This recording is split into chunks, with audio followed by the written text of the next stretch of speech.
Fue a anunciarse que un laboratorio ruso registró la primera vacuna contra el coronavirus en el mundo y de inmediato comenzaron a lloverme mensajes al celular desde todas las plataformas de redes sociales.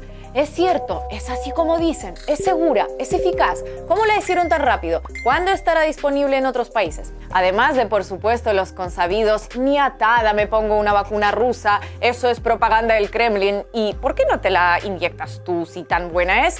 Cuando yo apenas había empezado a informarme en profundidad. Cosa que ahora ya sí hice y por eso puedo hablarles del tema en este video.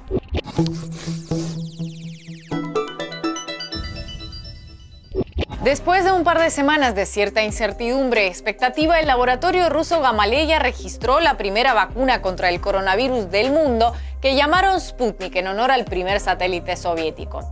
La noticia fue anunciada por el Ministerio de Salud y hasta el propio presidente Putin. Creada de forma artificial, es decir, sin rastro de coronavirus en su composición, se administra por vía intravenosa y sus desarrolladores estiman que generará una respuesta inmune en cada persona hasta por 2 años después de aplicada. En Rusia se iniciará la vacunación de forma gradual y voluntaria en médicos y profesores como parte del proceso final de pruebas y se calcula que la población en general podrá vacunarse quienes así lo deseen desde principios de enero. De inmediato, tras el anuncio, surgieron muchas preguntas. Una de las más repetidas es cómo se logró tan rápido, puesto que en medios se hablaba más de posibles vacunas de laboratorios británicos, estadounidenses o chinos.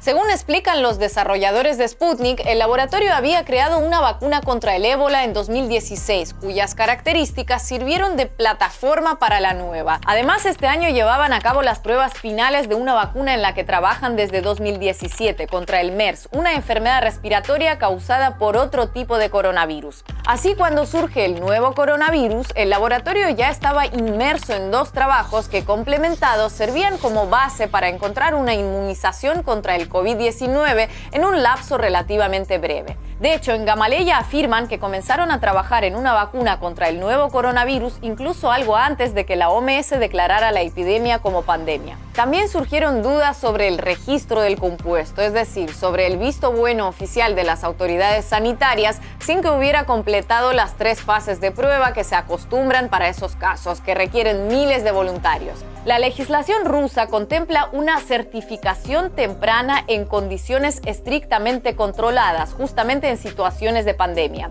No es que en Rusia se van a saltar esta fase, lanzando al mercado una vacuna probada en apenas unas decenas de personas. No, de hecho, el periodo final de pruebas empezó el 12 de agosto. Lo que ocurre es que también, según la legislación rusa, el registro temprano de la vacuna es necesario para proseguir las pruebas con grupos de riesgo. Solo una vez registrado puede ser administrado a voluntarios con diabetes, obesos, hipertensos, etc., bajo esas condiciones estrictamente controladas. Todas estas preguntas y dudas no son solo lógicas, sino también necesarias. Yo también me hice varias de ellas.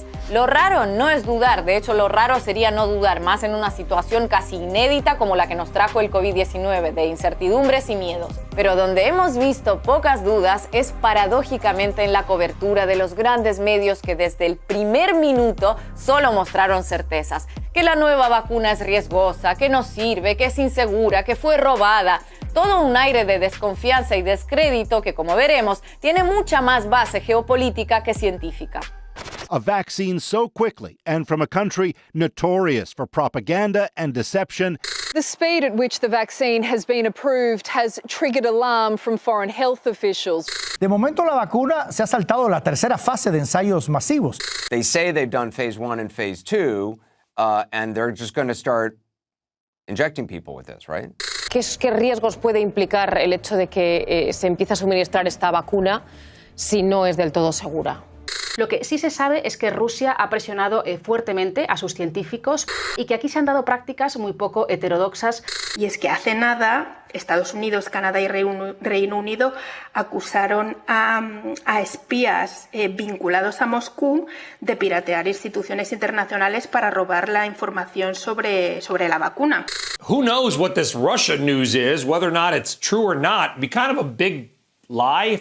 Pero todas esas alertas, escepticismos, advertencias que se hacen en el nombre de la ciencia, los estándares internacionales y hasta pueden parecer sinceros, pierden todo ese aire de pretendida pureza periodística cuando se comparan con las reacciones ante los protocolos y anuncios de vacunas de laboratorios de otros países. Por ejemplo, los mismos medios que alertaron de todas las maneras posibles sobre la llegada de Sputnik cubrieron con un enfoque completamente distinto el anuncio de la producción de millones de dosis de la vacuna elaborada por la Universidad de Oxford y la farmacéutica AstraZeneca, que tampoco ha terminado su tercera fase de pruebas, pero a pesar de eso ya inició su etapa de desarrollo para poder adelantar los tiempos de distribución en caso de que sea aprobada.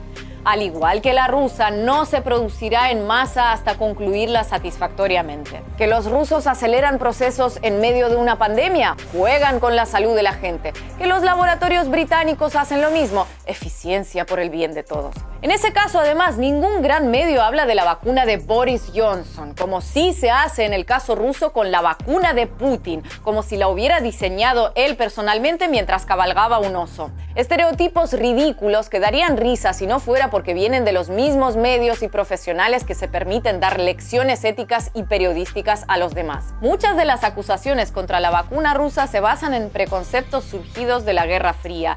Ya desde antes del anuncio oficial se había dicho que hackers rusos habrían intentado robar la fórmula de la vacuna a laboratorios británicos, como preparando el terreno para lo que se venía. Hoy dicen que es insegura, como podrían haber dicho que es robada, o las dos a la vez, da igual, todo vale. Otras acusaciones hablan de la falta de ética en el desarrollo de la vacuna porque sus creadores la probaron en ellos mismos y en otros médicos y militares, una decisión muy criticada por gran parte de los científicos, tanto fuera como dentro de Rusia.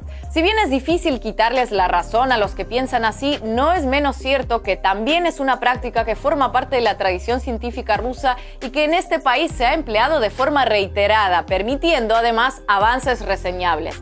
Porque bueno, si el caso fuera que los rusos tuvieran tanta experiencia en vacunas como, no sé, por ejemplo, en el cultivo de mangos, tantas sospechas y advertencias serían más que razonables. Pero es así, repasemos algo de historia. Catalina la Grande se prestó voluntaria para aplicarse una vacuna contra la viruela que encargó a un científico inglés allá por 1768. Una vez comprobada su eficacia en sí misma, aprobó una campaña para la población general y, coqueta como toda emperatriz, encargó una moneda conmemorativa con su figura y la inscripción demostró con su propio ejemplo.